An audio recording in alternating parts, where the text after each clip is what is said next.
الحمد لله رب العالمين والصلاة والسلام على أشرف الأنبياء والمرسلين سيدنا ونبينا وحبيبنا وقرة أعيننا محمد وعلى آله وأصحابه أجمعين۔ اللہ سبحانہ و تعالی کے فضل و کرم اور اس کی توفیق و احسان سے ان مبارک دروس میں نیکیوں سے متعلق احادیث مبارکہ جو صحیح احادیث ہیں ان کی روشنی میں نیکیوں سے متعلق چند اہم امور کو بیان کیا جائے گا، اور خصوصاً ان نیکیوں کو جو ظاہری اعتبار سے آسان ہیں اور ہلکی پھلکی ہیں، چھوٹی چھوٹی نیکیاں جن سے ہم لوگ بے خبر ہیں، اور یہی وہ نیکیاں ہیں جو کل قیامت کے دن کام آئیں گی۔ اب یہ آسان نیکیاں اس امت کو کیوں دی گئیں؟ یہ بھی ایک سوال ہے۔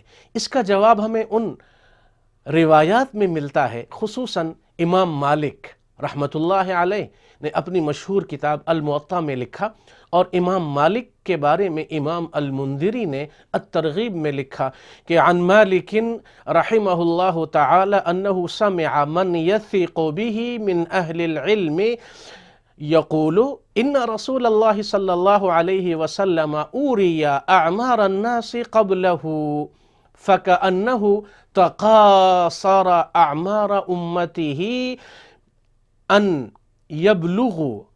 يبلغوا من العمل مثل الذي بلغ غيرهم فأعطاه الله تعالى ليلة القدر فقال تعالى إنا أنزلناه في ليلة القدر۔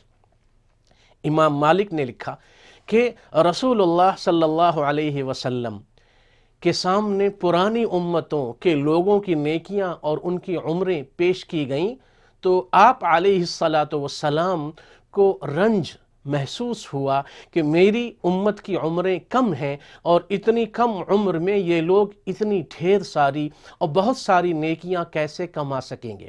روایات میں مفسرین نے لکھا ہے کہ بنی اسرائیل کے بعض نیک اور صالح اچھے لوگوں کا تذکرہ آتا ہے۔ مثلاً ایک صاحب کے بارے میں لکھا کہ انہوں نے 80 برس، اور ایک اور بزرگ کے بارے میں ہے کہ 100 برس، اور بعض روایات میں ہے کہ 1000 برس انہوں نے جہاد کیا اور اللہ کی ایسی عبادت کی۔ ان سینکڑوں برسوں میں 80 برس ہوں، 100 برس ہوں، کم و بیش، فرمایا کہ اللہ سبحانہ و تعالی کی نافرمانی پلک چھپکنے کے برابر بھی نہیں کی، طرفت عین، پلک چھپکنے کے برابر بھی گناہ نہیں ہوا۔ سبحان اللہ! کیسے کیسے اللہ کے بندے گزرے جنہوں نے اپنی ساری زندگی اللہ کی اطاعت میں لگا دی۔ آپ علیہ الصلاۃ والسلام کو رنج ہوا، اس لیے کہ آپ خود ارشاد فرماتے ہیں، ترمذی اور دوسری کتب میں یہ حدیث موجود ہے، اعمار امتی ما بین 60 الی 70 واقلهم من یتجاوز ذلک۔ میری امت کی عمر اوسطاً تخمیناً تقریباً 60 اور 70 برس کے لگ بھگ ہیں، بہت کم لوگ اس سے زیادہ کی عمر پائیں گے۔ تو اب آپ خود اندازہ لگائیے کہ 60-70 برس کی عمر میں 12 اور 10 برس یہ بچپن اور لڑکپن اور بلوغت سے قبل کے، اور اس کے بعد پھر مرحلہ شروع ہوتا ہے، اور اس میں بھی غفلت زیادہ پائی جاتی ہے عموماً۔ تو آپ علیہ الصلاۃ والسلام کو اپنی امت کی بڑی فکر ہوئی کہ یہ لوگ 60-70 برس کی اس تھوڑی سی عمر میں اتنی بڑی بڑی نیکیاں کیسے کما سکیں گے۔ اللہ سبحانہ و تعالی نے کرم کیا آپ علیہ الصلاۃ والسلام کی وجہ سے، صلی اللہ علیہ وسلم۔ کرم ہوا، اللہ سبحانہ و تعالی نے شب قدر دے دی کہ ایک رات کی عبادت 80 برس کی عبادت سے زیادہ افضل اور بہتر ہے۔ اسی پہ قیاس کر لیجئے، بہت ساری نیکیاں ایسی ہیں کہ آپ اگر چاہیں لمحوں میں کروڑوں اربوں کھربوں اور بے شمار نیکیاں آپ کما سکتے ہیں۔ انہی نیکیوں سے متعلق ہم نے یہ کوشش کی ہے کہ اللہ سبحانہ و تعالیٰ کے فضل و کرم اور اس کی توفیق سے ان مبارک دروس میں آسان نیکیوں کو بیان کیا جائے۔ پہلی چیز آپ یہ سمجھ لیجئے کہ نیکی کے بارے میں، کوئی بھی نیکی ہو، انفرادی ہو، اجتماعی ہو، چھوٹی ہو بڑی ہو، پہلی بات یہ ہے کہ کوئی بھی بندہ یا کوئی بھی بندی، کوئی بھی مسلمان نیکی کا کوئی کام بھی نہیں کر سکتا جب تک اللہ کی طرف سے اسے توفیق نہ ملے۔ اس لیے کوئی بھی مسلمان اس گھمنڈ اور غرور اور تکبر میں نہ رہے کہ یہ میرا ذاتی کمال ہے اور یہ میری قابلیت ہے اور یہ میری وجہ سے ہوا یا فلاں کی وجہ سے، بالکل نہیں۔ یہ محض اور صرف اللہ کا کرم ہے کہ اس نے اپنے کسی بندے کو نیکی کی کوئی توفیق دی۔ اچھا، اب اس پر ہمیں اللہ کا شکر ادا کرنا چاہیے کہ اے اللہ، تیرا شکر ہے کہ تو نے مجھ سے نیکی کا یہ کام لے لیا، ورنہ میں اس قابل کہاں۔ پہلی بات یہ سمجھ لیجئے۔ دوسری اہم بات یہ سمجھ لیجئے کہ کسی بھی نیکی کی قبولیت کے لیے 3 شرطوں کا ہونا ضروری ہے۔ ایمان پہلی شرط ہے، اس لیے کہ غیر مسلم اور جو مومن نہ ہو اس کی کوئی بھی نیکی اللہ کے ہاں قبول نہیں کی جاتی۔ ایمان پہلی شرط۔ دوسری شرط کسی بھی نیکی کی قبولیت کی وہ ہے اخلاص، یعنی یہ نیکی محض اور صرف رضائے الہی کی خاطر انجام دی جائے، اس میں کسی بھی قسم کا تصنع، بناوٹ، ریاکاری، شہرت نام و نمود نہ ہو۔ لوگ نیکیاں کرتے ہیں لیکن اس میں شہرت مقصد ہوتا ہے، ریاکاری کی وجہ سے نیکی ضائع ہو جاتی ہے۔ قیامت کے دن احادیث مبارکہ میں، صحیح بخاری صحیح مسلم میں موجود ہے، احادیث قدسی میں یہ آتا ہے کہ قیامت کے دن اللہ سبحانہ و تعالی فرماتے ہیں کہ میں قیامت کے دن ان لوگوں کو بلاؤں گا جو دوسروں کے لیے نیکیاں انجام دیتے تھے، اور میں یہ کہوں گا کہ جن کے لیے تم نے یہ نیکیاں کی تھیں جا کر ان سے اجر و ثواب لے لو، اس لیے کہ تم نے میرے لیے نیکی انجام نہیں دی۔ تو نیکی کی جو اصل اہم اساسی شرط ہے وہ ہے اخلاص، یعنی آپ یہ نیکی صرف اللہ کی رضامندی کی خاطر انجام دیجئے۔ نیکی کی دوسری اہم شرط، بلکہ تیسری اہم شرط یہ ہے کہ اس نیکی میں اتباع ہو، یعنی اس نیکی کو اس طریقے پہ انجام دیجئے جس طریقے پہ رسول اللہ صلی اللہ علیہ وسلم اور صحابہ اور سلف صالح نے انجام دیا۔ دین میں کوئی نیا کام یا ایسا کام جو بغیر سند اور ثبوت کے انجام دیا جاتا ہے اس کو بدعت کہتے ہیں، اور بدعت قابل قبول نہیں بلکہ مردود ہی مردود ہے۔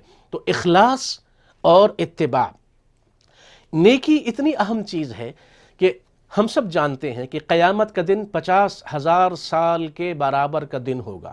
سورہ معارج کی 4 آیت میں فرمایا 50,000 سنہ، 50,000 سال کے برابر کا یہ دن ہوگا، اور اس دن تمام لوگ پریشانی کے عالم میں ہوں گے۔ متفق علیہ حدیث میں ارشاد فرمایا کہ حتیٰ کہ نبی بھی یہ کہیں گے رب سلم رب سلم، مجھے اپنی سلامتی درکار ہے۔ اس دن یہ بظاہر چھوٹی چھوٹی نیکیاں جن کو آپ اور ہم آج اہمیت نہیں دیتے، بے خیالی میں، غفلت میں ہم انہیں ضائع کر دیتے ہیں، گھرائی ہوئی دولت بے بہا ہمارے ہاتھوں سے نکلی جا رہی ہے۔ چھوٹی چھوٹی نیکیاں جن کی ہم نشاندہی ابھی آئندہ دروس میں کریں گے، یہ ایسی نیکیاں ہیں کہ جو بیٹھے بٹھائے آپ یوں ہی انجام دے سکتے ہیں۔ یاد رکھیے، یہی وہ نیکیاں ہیں کل قیامت کے دن نور اور روشنی بن کر آپ کی قیادت کرتی ہوئی آپ کو جنت تک لے جائیں گی۔ یہی چراغ جلیں گے تو روشنی ہوگی۔ یہ سورہ حدید میں فرمایا آیت نمبر 12 میں کہ یوم تری المؤمنین والمؤمنات یسعی نورہم بین ایدیہم وبایمانہم، ایمان والے مرد اور ایمان والی عورتیں قیامت کے دن ان کی نیکیاں نور بن کر ان کے دائیں بائیں ان کے آگے چل رہے ہوں گے، چل رہی ہوں گی، اور یہ اعمال اور یہ نیکیاں ان کو جنت کی طرف لے جائیں گی۔ یہ وہ نیکیاں ہیں۔ سورہ تحریم کی 8ویں آیت میں ہے کہ یوم لا یخزی اللہ النبی والذین آمنوا معہ نورہم یسعی بین ایدیہم وبایمانہم۔ یہی وہ نیکیاں ہیں کہ جو قیامت کے دن کام آنے والی ہیں، اور یہی وہ نیکیاں ہیں۔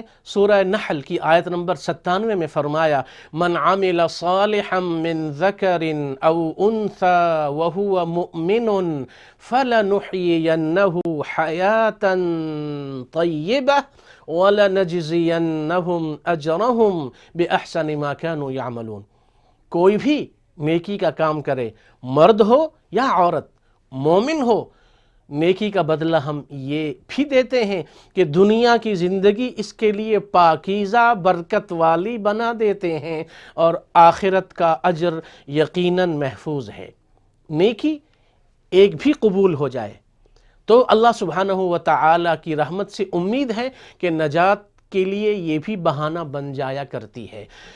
مثلاً ایک حدیث میں ارشاد فرمایا آپ علیہ الصلاۃ نے، اور یہ امام طبرانی کی معجم کبیر میں ہے اور امام بخاری نے اسے ادب مفرد میں نقل کیا کہ من رفع حجرا من الطریق کتبت له حسنہ ومن كانت له حسنہ دخل الجنہ، اور دوسری روایت میں ہے من تقبلت منہ حسنۃ دخل الجنہ۔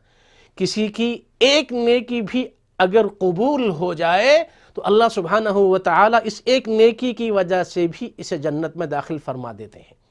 اور دوسری روایت میں فرمایا کہ ایک شخص نے راستے پہ چلتے ہوئے راستے کے درمیان رکھے ہوئے ایک پتھر کو ہٹایا کہ راستے پہ آنے جانے والوں کو تکلیف نہ ہو۔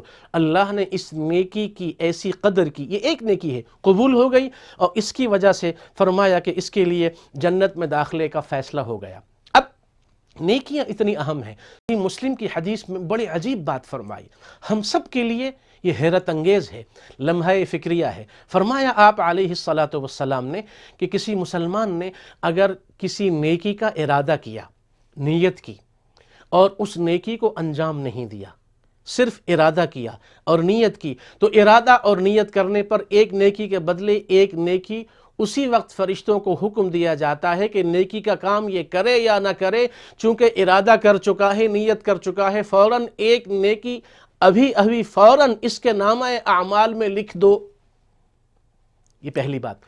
آگے چل کے ارشاد فرمایا کہ اگر اس نیکی کو وہ انجام دے تو پھر ایک نیکی پر کم از کم 10 نیکیوں کا اجر اور ثواب تو یقیناً ملتا ہے، اور قرآن پاک میں سورہ بقرہ میں دوسرے مقامات پر ہے کہ ایک کا بدلہ 10 اور ایک کا بدلہ 700، اور یضاعف لمن یشاء، اللہ 700 سے بھی زیادہ بڑھا چڑھا کر اس کا اجر اور ثواب عطا فرماتا ہے۔ سبحان اللہ، اللہ کے ہاں کتنی قدر ہے ہماری نیکیوں کی۔ نیکیوں کے بارے میں جب ہم آیات و احادیث کو پڑھتے ہیں، مثلا یہی من جاء بالحسنۃ فلہ عشر امثالہا، سورہ انعام کی آیت نمبر 160، جو کوئی بھی نیکی لے کر آئے، ایک نیکی کا بدلہ ہمارے ہاں 10 ہے، 10 یہ کم از کم۔ تو ارشاد فرمایا کہ نیکی کا ارادہ کیا اور نیکی انجام نہیں دی تو ایک نیکی لکھ دی گئی، اور اگر نیکی کا ارادہ کیا اور پھر عملی طور پر اس نیکی کو انجام بھی دے دیا تو ایک کے بدلے 10 کم از کم۔ اچھا، اب آئیے گناہ کی طرف۔ اللہ کا لطف و کرم، قربان جائیے، اتنا رب کریم اور رؤوف الرحیم خالق و مالک جس کی ہم حقیقی اطاعت نہیں کرتے۔ کتنا کرم ہے اپنے کمزور بندوں پہ اس کی عنایات، اس کا کرم جب ہم دیکھتے ہیں، توقع سے تیرے لطف و کرم کو بیشتر پایا، میں خود شرما گیا جب اپنا دامن مختصر پایا۔ اللہ کی عنایات عجیب ہیں۔ اچھا، برائی کے بارے میں فرمایا کہ برائی کا ارادہ کرنے پہ برائی نہیں لکھی جاتی، فرشتوں سے کہا جاتا ہے انتظار کرو، شاید یہ اس گناہ کو انجام نہ دے جس کا اس نے ارادہ کیا۔ برائی کا ارادہ کیا اور برائی کو عملی طور پر انجام نہیں دیا تو انتظار کے بعد اللہ فرماتا ہے برائی کا ارادہ اس بندے نے کیا لیکن گناہ کو انجام نہیں دیا، اس کے لیے ایک نیکی لکھ دو۔ سبحان اللہ، برائی کا ارادہ کیا اور عملی طور پہ انجام نہیں دیا، فرمایا ایک نیکی فوراً لکھ دو، اور اگر نفس امارہ کے بہکاوے میں آ گیا، شیطان کے بہکاوے میں آ گیا اور گناہ کر بیٹھا تو فرمایا ایک گناہ کے بدلے ایک ہی لکھو، 10 نہ لکھو۔ سبحان اللہ۔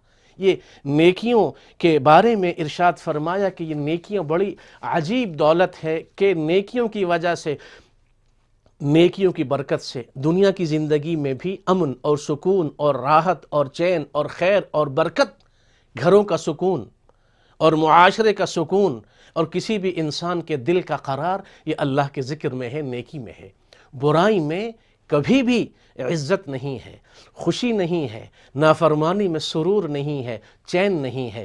نیکیوں کے انہی دروس میں ہم اس چیز کو بھی پڑھ رہے ہیں جس میں یہ ارشاد فرمایا کہ نیکیاں، ارادہ کرنے کی بات ابھی ہم نے کی کہ نیکی کا ارادہ کر لیجئے، ارادہ کرنے پر بھی آپ کے لیے ایک نیکی لکھ دی گئی، اور اگر عملی طور پہ انجام دیا تو پھر کیا کہنے، پھر تو اللہ سبحانہ و تعالیٰ کی عنایات ہیں کہ جس قدر نیت میں اخلاص زیادہ ہوگا اسی قدر اجر اور ثواب بھی زیادہ ہوگا۔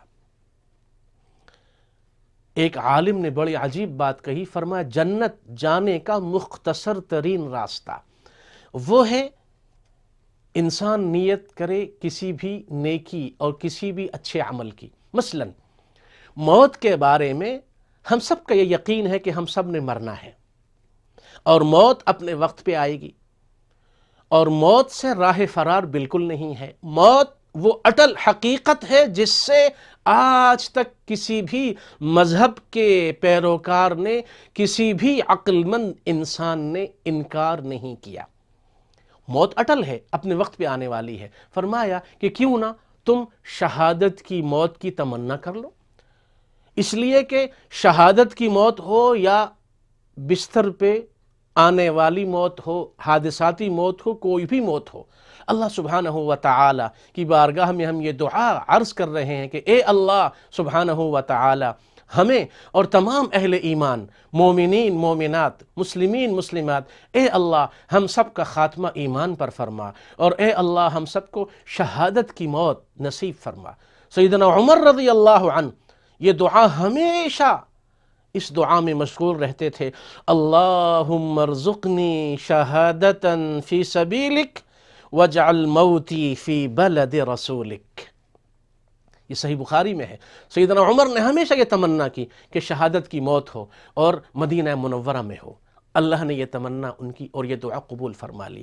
آپ علیہ السلام نے فرمایا من طلب الشہادة صادقا اعطیها ولو لم تصبه، یہ صحیح مسلم میں ہے، اور صحیح مسلم کی دوسری حدیث میں ہے من سأل اللہ الشہادة بصدق بلغہ اللہ منازل الشہداء وإن مات علی فراشہ، جس کسی نے اخلاص کے ساتھ اللہ سے شہادت کی موت کی تمنا اور دعا کی، اللہ سبحانہ و تعالی اسے شہیدوں میں اٹھائے گا، خواہ یہ اپنی طبعی موت کیوں نہ مرا ہو۔